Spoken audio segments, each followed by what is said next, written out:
So what I want to talk to you today about is the subject of branding as a team sport. And even if you do nothing else but take away the mindset of the courage, to be an organization where we do things we don't always know exactly how to do, but we do without apology, that alone will help you become a branded organization. The organizations where everyone plays it safe, everyone has to do kind of that predictable thing, whatever that is. The ones that are in organizations that are deeply siloed, and you know what I'm talking about there, that thing that, we have business functions that really don't talk to each other and engage with one another, it's going to be very, very difficult for you as an organization or a business to deliver a meaningful branded experience. It just simply won't happen. That branded organizations unite around the delivery of an intentional experience to customers, and they have that freedom to try stuff and to do it without apology inside their organization. So let's talk a little bit about the dynamic of this. When we fail to be able to do this, we really are not creating the context or the atmosphere of an engaged workforce. And my basic thesis in this presentation is that you're not going to get engaged customers with disengaged or unengaged employees. It's simply not going to happen. Would you buy that thesis? Does that make sense? That somehow you can't give what you don't have. I think that's a Bob Dylan quote. You can't give what you don't have. And if you're not engaged, don't expect your customers to be engaged. Don't expect them to fall in love with what you're doing, because your employees are clearly not there. They're clearly not there. There is a lot of evidence that demonstrates that's exactly what's happening in our workforce. That's exactly what's happening. And you, as marketers, have historically been out there projecting the message. I want to argue that marketers should take ownership of the entire brand experience, from the culture of the organization all the way to the projection, the delivery of the experience. So here's what we see going on in the marketplace. We know that 7 out of 10 employees, based on research, so if you're the analysis person, if you want Excel spreadsheets, if you want the data and the research, here it is for you, and I can get you the articles. But Gallup and others are pointing out that 7 out of 10 employees are really disengaged. They're not going to be able to deliver a meaningful, differentiated brand experience. They are really the walking dead, right? Hang out in a parking lot on Monday morning and watch what we're talking about. I like this. This is one of my favorite. This is still from one of my favorite movies, Shaun and Night of the Living Dead. And this whole idea of really not being engaged in your work and not being engaged in the delivery of your experience is very, very common, and it's detrimental. And so how are we as marketers? We got this great vision for the story and the differentiation and all that we want to do. I'm thinking of what we heard about Iowa Speedway even, and how we want to deliver this kind of amazing relational dynamic that creates engagement and endearment and brings people into our relationship with us, and fans are generated. How do we do that with the living dead? My basic model for the last 11 years in talking to employers, senior leaders, CEOs, owners of companies, I say, whenever possible, hire the living. To me, that's a good move. I'm no HR specialist, but as much as is possible, hire the living. In fact, I was going to ask if anybody here was really good with a crossbow, because I've been watching Living Dead, and I know that I want to make friends real soon with someone who's really good with a crossbow. So if you are, I want to talk to you afterwards, all right? So here's the deal. We have to acknowledge that. So not only do people not bring their energetic best, and what Josh was talking about and what we've been hearing is really creating the cultures that can do that, but along with that, we know that we have organizations where the way we work gets frozen in time. This is how we do this. We're not going to change the way we do things. This is how we process invoices. This is how we make the widget. This is how we do sales. This is how we handle customer service. So we have these processes that become frozen in time. I was fortunate enough earlier this week to work with an organization that's going through rapid growth. and they're now like a $33 million a year company. When I first started working with them, they were about a $10 million a year company. And I had 50 of their leaders in a room, and I said, how many of you are still doing things the way you did when you were a $10 million company? But you're a $33 million company. I said, no one here but us chickens, raise your hands.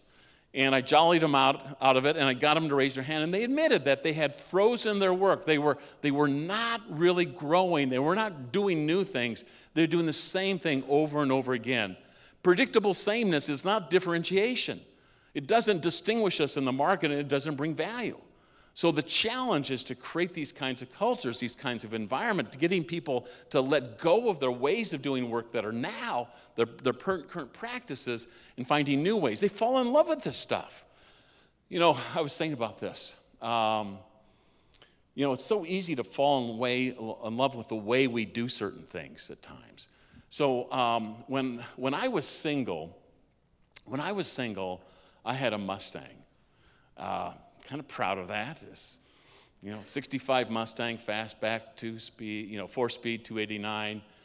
It was way, way cool. So I had this car, this Mustang. When I got married, I found out the thing that I loved, that Mustang, was not necessarily really a perfect fit for a married guy. That was a hard lesson to learn, right? Can I get an amen? Amen.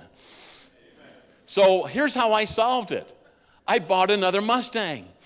So I had two Mustangs because I was not ready to let go of it. But then something happens, and I don't know if you've had this happen, but it just seems to happen. We had our first child. I understand now there was a reason for it, but it just happened at that time, and we had this first child. And I looked at the back seat of a Mustang, and neither one of my two Mustangs was appropriate to put a car seat in the back. I mean, it just wasn't. And I had to let go of my Mustang. And I bought, I'm not proud of this, I bought a Ford LTD. And if some of you remember Ford LTDs, it was absolutely the worst car that has ever been manufactured in America. But it was a tank, and it had 4 doors, and there was a place for my daughter and to sit in the back, and she's this little girl, and it was safe. And then as I continued, to be married and things, I moved from 1 baby to like 3 babies. We kept having kids. And even the LTD was not appropriate. And I ended up with, and this is really kind of, humbling to admit, I bought a station wagon. Yeah, I know. Cool guy like me, station wagon. Hard to imagine. All right? Now, here's what I want to tell you in terms of the truth of the dynamics of your organization. You're out there trying to figure out how to market and communicate what's going on.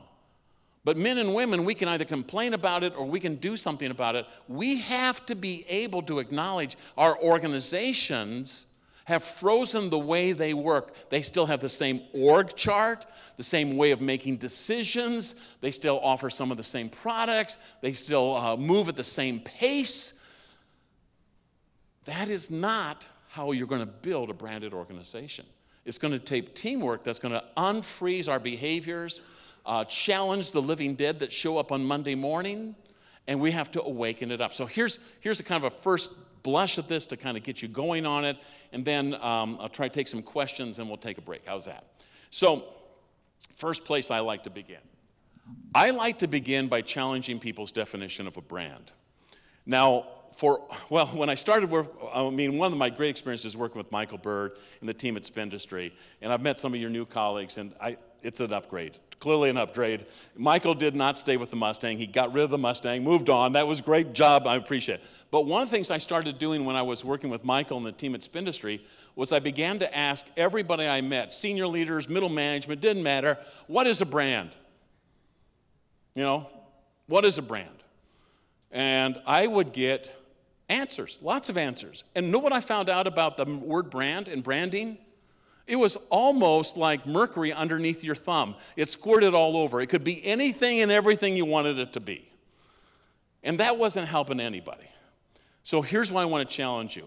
Here's a working definition. Not the only definition, not the only way to look at it, but here's how I have found a way to define brand that allows me to engage the frontline employees, the operational people, the engineers, as well as the marketers and the salespeople. Here's my working definition. A brand is what people remember when they remember you. And the moment we move branding into that, we actually can begin to talk to our entire organization.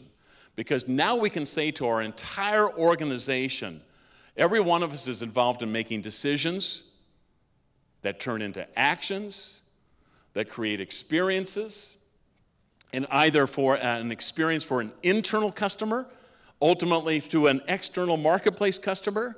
And so we're making decisions, actions, experiences, and memories all the time. And whether you're on the front lines, the manufacturing floor, or in the customer service, we are all doing this. We are all making brand right now. We are all doing this. And if you buy this definition of brand, brand now becomes the responsibility of every employee. My argument is that we don't have enough people working on brand. Not that we have the wrong people working on brand. We have to make this an absolute non-negotiable. This is what we do here. This is our brand, and everyone is contributing to it. And if you're not contributing to it, you're hurting it. We are in the memory-making business. Own it. Now, I like being an old guy because I can get in the face of these, senior leader types, bosses that you sometimes have to sit next to. I get that. Yeah. And I gotta say, listen, every one of us has to get into this. So memory making is really important. Let me talk a little bit about memory making. Memory making, two kinds of memory. There are electrical memories. Electrical memories are really powerful. Let me tell you a couple things about electrical memories. Electrical memories are very, very powerful, first thing.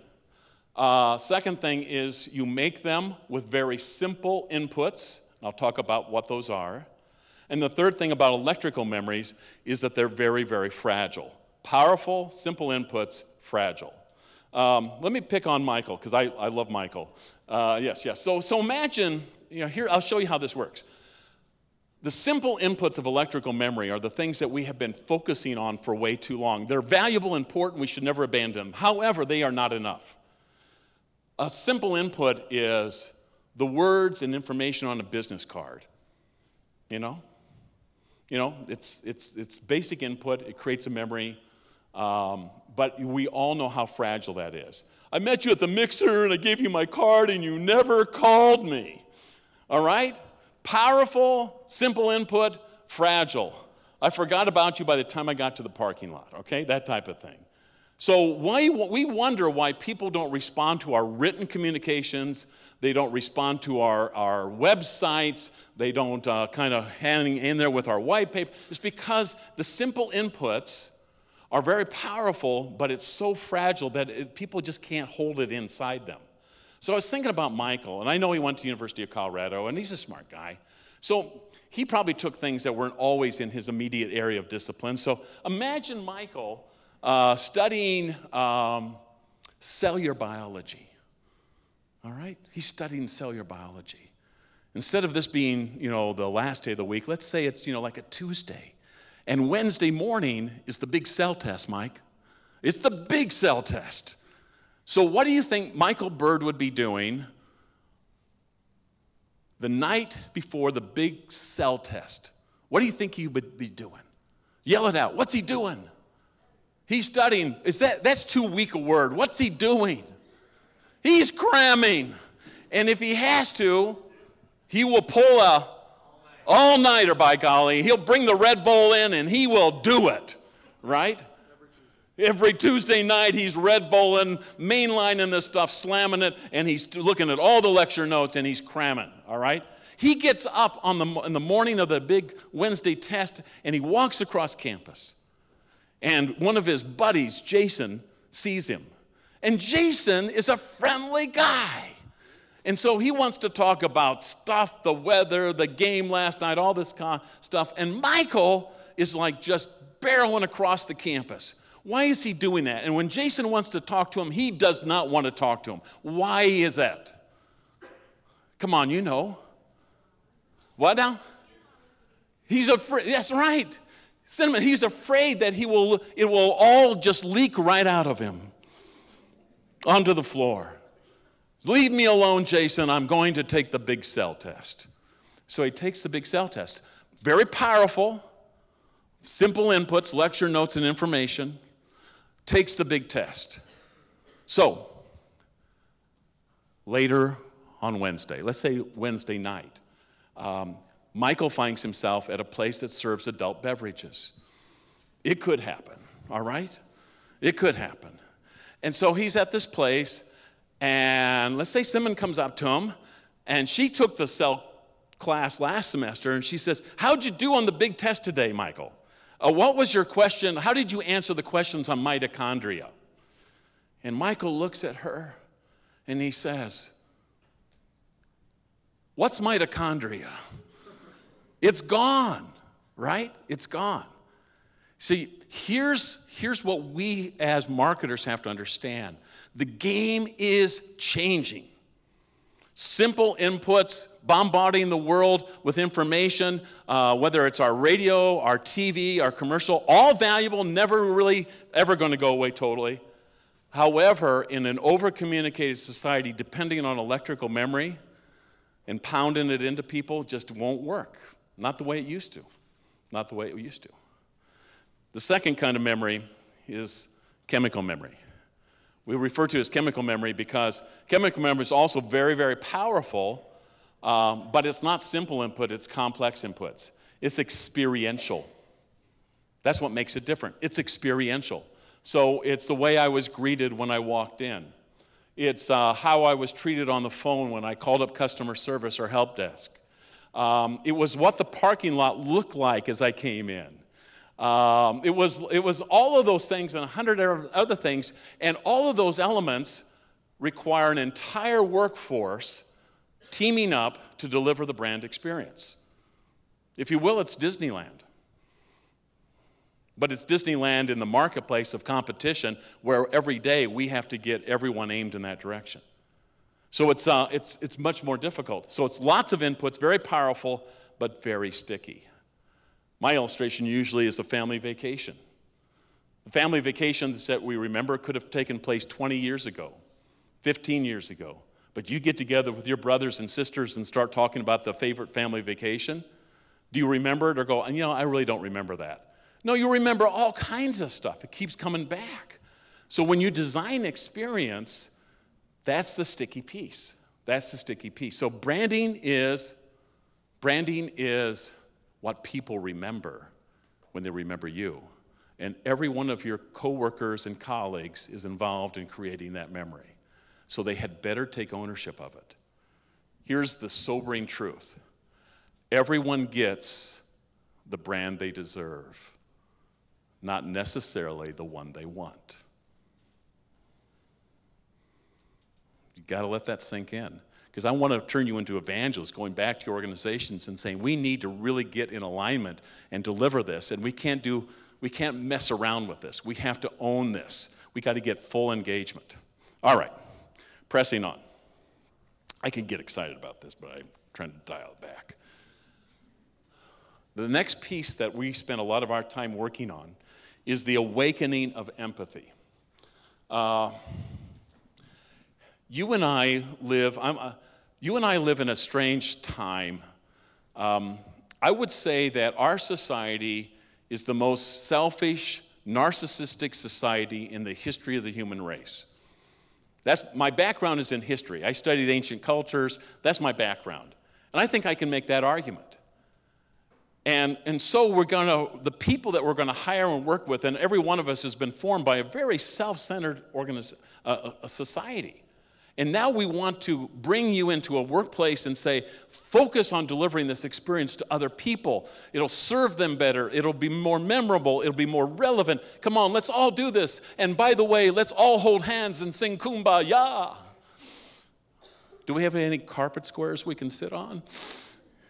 And then maybe a church basement we can find. It won't happen. But here's the good news.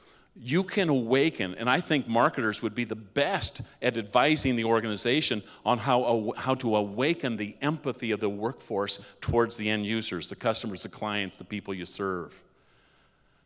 Empathy never really goes away. Your ability to be empathetic is always there. When I don't like to let this out, but I went to the University of Nebraska. I know it's not a big deal here. But the fact that I went anywhere was a big deal in my family. So when I went to the University of Nebraska, I wanted to meet women. It was before I was married. And I found out the very best class you can take if you want to meet women. I took early childhood development. Awesome class. Absolutely an awesome class, right? And so it was like, 2 guys, 30 women. It was fabulous. And I learned about this French guy. I heard somebody speaking French earlier, and I thought, oh, wow, there's French being spoken. This is really cool. So I learned about this French guy, and our French pronunciation was very bad at the University of Nebraska, as you might imagine. So we called him Pigott, and we thought, that's cool. He's got pig in his name, farm kids. It turns out it's more like Piaget. I don't know if I said it right or not. Piaget. And Piaget studied kids. And what he found out is that children have built into them empathy from the very beginning. Actually, it really shows up when they're about 4 or 5. When they hit 4 or 5, what happens is they begin to imagine the feelings and the experiences of their toys. And the way they play with their toys and the way they talk about their toys changes. A 5-year-old comes up to you and says, I can imagine Dan at 5. And Dan walks up and he says, my teddy bear is sad, Mom. And he's never talked this way about his teddy bear before. So his mother says, Dan, how do you know? My teddy bear didn't get picked to be on the soccer team at school, and so he's been sad all day.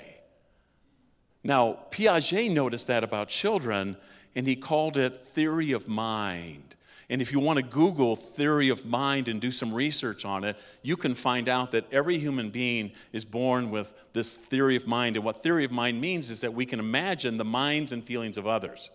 And if we awaken that capacity, even though we've had it kind of hammered out of us a little bit, we can awaken that in our workforce where we can begin to think about what's it like to buy our product for the first time? What's it like to have an invoicing problem and financing, the financial office is very unsympathetic? What's it like? We can begin to actually build branded experiences by awakening our theory of mind. We can do this. This is the basis for all design. It's probably why marketing can be so good at this, because you actually want to think about other people.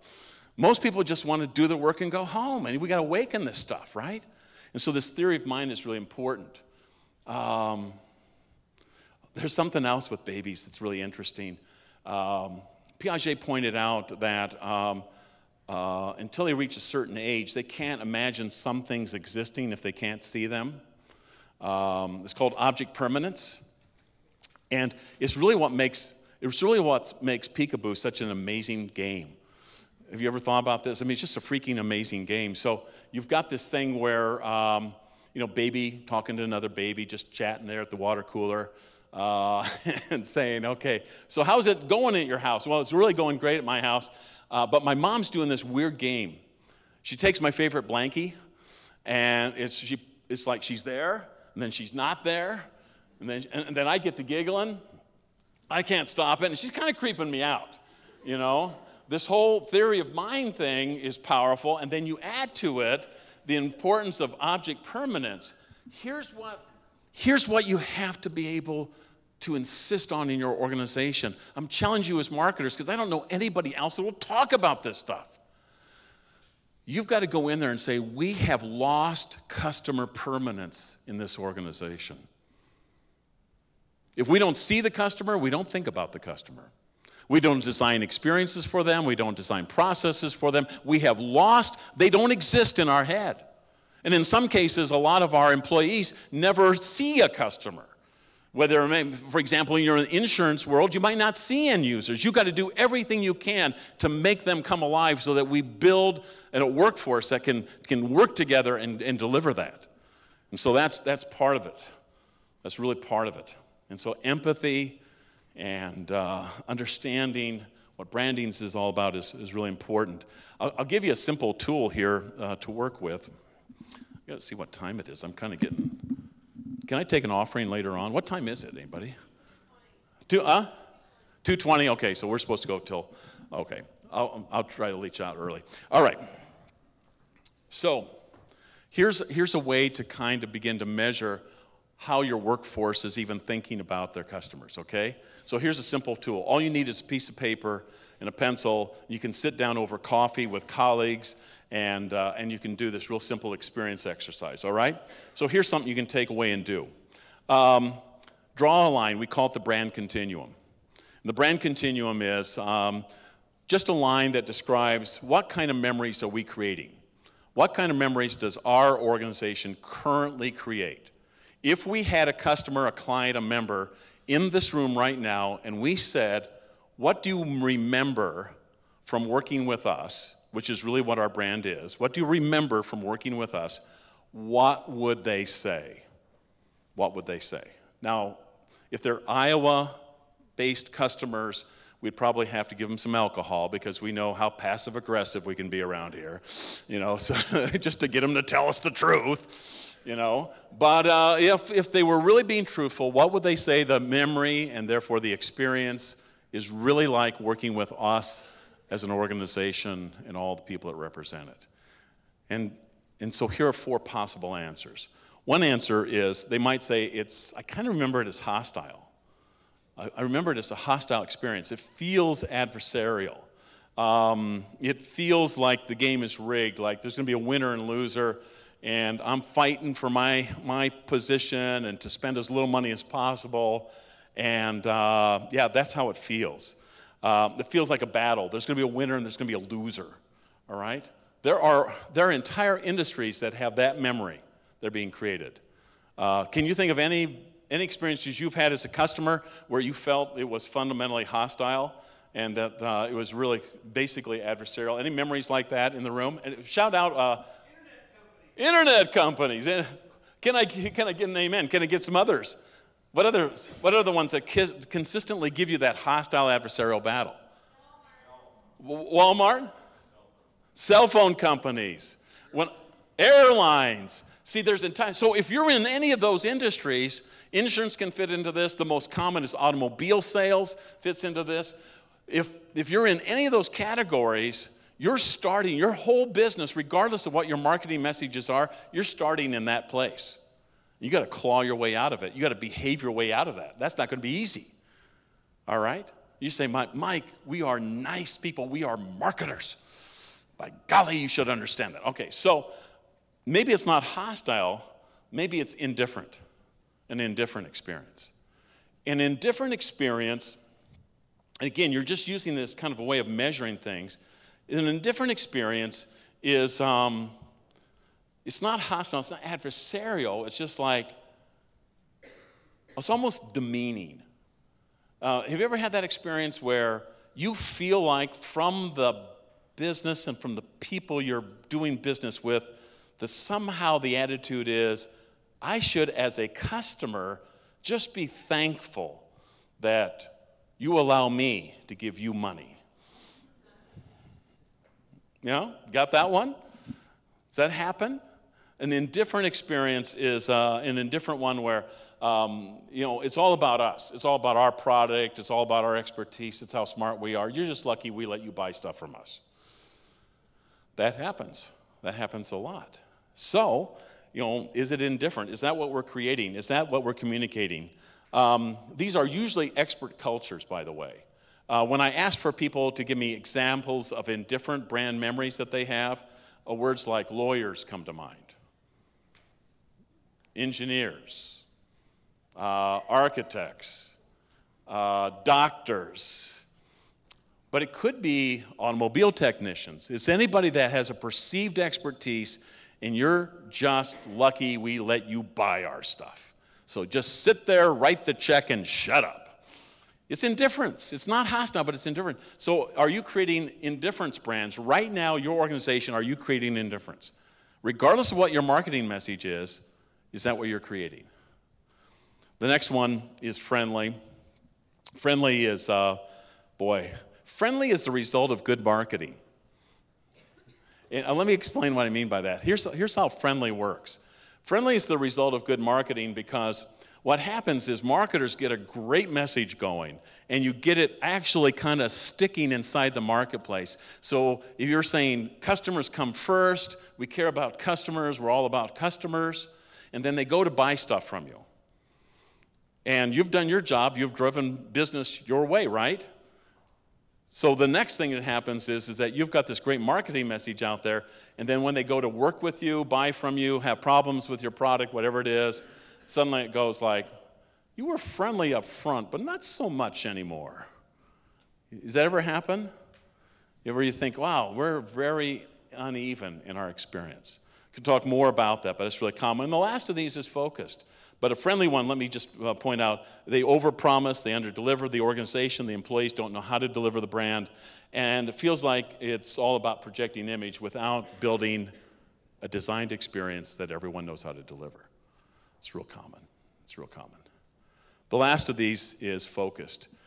It's the optimum. It's a teamwork organization. It's where everyone knows what it's about. And every employee is hired, trained, equipped, and even dismissed if they don't want to deliver the focused experience. It's we've designed the experience because we used our theory of mind to build a great experience for you. We've trained people to deliver it, and indeed it was designed for you. The companies that we really love in terms of brand tend to be companies that have wakened their empathy, taken ownership of the experience, and in doing that, we don't know why, but we just like them. And what we like about them is that they have done the hard leadership work of building a branded culture. That's hard work, but it's how you get there. It's how you get there. All right. So where would your customers place you on this organizational, on this little chart? This is the fun one. So if you want to have a great whiteboard meeting with senior leadership, put this up there someday, and then hand out big fat markers and said, who wants to come up here and put an X somewhere on this and explain why? If you have salespeople in the room, and they always put it towards focused, because we know, just us marketers here, right? We know how delusional they are, right? The salespeople, well, they love us. It's great. It's fabulous, all right? So what happens is I'll hand out markers and the salespeople go, oh, this is great. We're on the focus side. Maybe you're all the way to focus. And I said, anybody in customer service here? So I'll hand a marker out to a customer service person. Customer service person say, that guy's crazy. And they'll put somewhere between hostile and indifferent. Because they say, I'm listening to stuff all the time. I tell you what we're doing to people. They are not happy. So what happens is you get a great conversation going. And usually you have to get the conversation going with senior leadership before you get to going with the rest of the team, right? Because they got to understand that we, as an entire group, from the CEO to the most recent hire, have to take ownership of this and have to be truthful about where we're at right now. This is a fun little conversation starter. And we've been doing it for 11 years. This is the most fun thing I've ever done, is to do this in meetings and get people talking. So I challenge you to do it, because I think all your work will go to naught if you don't get the organization and teamwork and engagement going with you as well. Last thing is compass. And one of my buddies, Josh, back there, he often asked me to tell the story. So I thought I'd tell the story. And I've probably told the story too much. I want to tell it again. At some point, you're going to have to work with HR and the whole organization somehow, and you're going to have to be able to give people a basic compass so that they know how to navigate the experience, so they can deliver on the brand. And the compass is a great way to get people engaged. The story we like to tell is the story of Southwest Airlines. Southwest Airlines is pretty kind of a simple organization, but a pretty successful brand in that market space. And not just a successful brand, but a successful business. Profitable for over 20 years when their competitors were not profitable. So it was really the entire package. And so you think about Southwest, and it's a great illustration of this. So what happened at Southwest? Herb Kellner, I went to school, I mentioned, down in Texas, at graduate school in Dallas, and so I followed Southwest for quite a bit. Herb Kellner was the founder of Southwest, and quite an amazing guy, a very interesting fellow. And one day a journalist came to him and said, "Mr. Kellner, could I do an interview on you?" And in a typical Texas good old boy fashion, says, "Why, sure you can, but why would you want to write on me?" And he said, "Well, you happen to be the CEO of Southwest Airlines, the only profitable airline in the industry. We think our readers want to find out how you do it because we suspect there must be some secret to doing it. It must be really difficult to be the CEO of a profitable airline." And Herb Kellner, in a typical Texas fashion, said, "Why, it's easy. And even though you're a journalist, it will only take me a few minutes to teach you how to do my job." So the journalist said, "I'm on." So they got together and they sat down together, journalist and Herb Kellner, and he said, "I'm going to teach you how to do my job. Listen up, it won't take long. First thing, you need to know who your customer is, because that's who you're going to have to fall in love with. That's that, and you're going to have to just absolutely get that clear in your head. You can't be all things to all people. You got to get that clear." And here it's, let me back it up. Here it's the driver-fly person. So Southwest Airlines was designed for a driver-fly person. That is a person who's choosing, should I drive to my destination or should I fly to my destination? Kellner says, "You got that?" "Yeah, I got that." Now, when you study those people, and now he's talking about theory of mind, now he's talking about empathy. He says, you find out three things about these people. You find out, first of all, the right experience for them looks something like this. First, it starts with low cost. The reason I'm driving instead of flying is it costs too much. So we said, how do we design an organization that consistently offers low-cost air travel, the best, the lowest, as often as possible? How do we do that? So we spent our time figuring out how to do that. And everybody here knows we need to be the low-cost air carrier. Second thing is, we said, well, what else?